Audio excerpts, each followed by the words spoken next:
ကျွန်တော်ခုရောက်နေတာကတော့တောင်တကုံ81ရပ်ကွက်လောကလမ်းမကြီးနဲ့ကျက်စစ်သားလမ်းမကြီးလမ်းဆုံမှာဖြစ်ပါတယ်။လောကလမ်းမကြီးရောကျက်စစ်သားလမ်းမကြီးရောဟာတောင်တကုံနဲ့တကုံစိတ်ကမ်းတို့ရဲ့အဓိကမိန်းလမ်းမကြီးတွေဖြစ်တာမို့မြင်ရတဲ့အတိုင်းအရန်ကိုစီကားပါတယ်။ကျွန်တော်ရောင်းချပေးမဲ့လုံးချင်းအိမ်လတ်လေးရတော့ဒီလောကလမ်းတိုင်းလာရင်ကျက်စစ်သားမိန်းလမ်းမပြီးရင်နောက်မိန်းလမ်းမတစ်ခုဖြစ်တဲ့မနီစီတူဆိုတဲ့မိန်းလမ်းရှည်ကြီးပေါ်မှာဖြစ်ပါတယ်။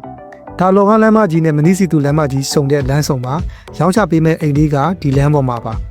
ဒီမနီစီတူလမ်းမကြီးဟာလောကလမ်းနေရန်ကောင်းပုံလမ်းအနော်ယထာဗန်ဒူလာရတနာပုံစတဲ့မိန်းလမ်းမကြီးတွေကိုတဲပေါက်ထားတဲ့ရက်ကွက်လမ်းမကြီးကြီးဖြစ်ပါတယ်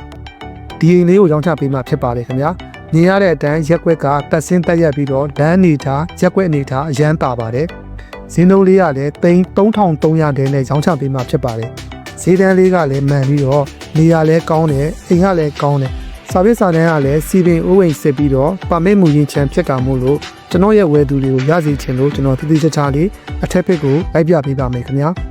မြင်ရတဲ့အတိုင်းအိမ်ရှိမြေပေါ်မှာတင်မြေခွက်တစ်ခွက်စာလောက်ရှိပြီးတော့အကွက်အကွင်းကလည်းဈေးကြောင်ဆေးရုံကစားကွင်းစင်တာမိန်းလမ်းမကြီးတွေနဲ့အကုန်လုံးနဲ့ထိဆက်မှုကောင်းနေပါတယ်အဲ့ဒီပြင်းဖက်မှာလည်းအဲခန်းတွေအိတ်ခန်းတွေသမင်းစားခန်းတွေအကုန်လုံးပါပြီးသားဖြစ်လို့အစင်သက်တက်နေုံပါပဲခင်ဗျာစာပေးစာတန်းကလည်းစီပင်အိုးအိမ်ဆက်ထားပြီးသားပါမစ်မူရင်းချမ်းဟိုမှာ၄ရွေ့စုံလုံးပါမစ်မူရင်းကန်ရမှာဖြစ်လို့ကိုပိုင်နေချင်တာလားအငားပြန်ထားချင်တာလားဒီချိန်မှာဒီဈေးနဲ့ကလုံးဝအမားမရှိတဲ့နေရာမျိုးဖြစ်ပါတယ်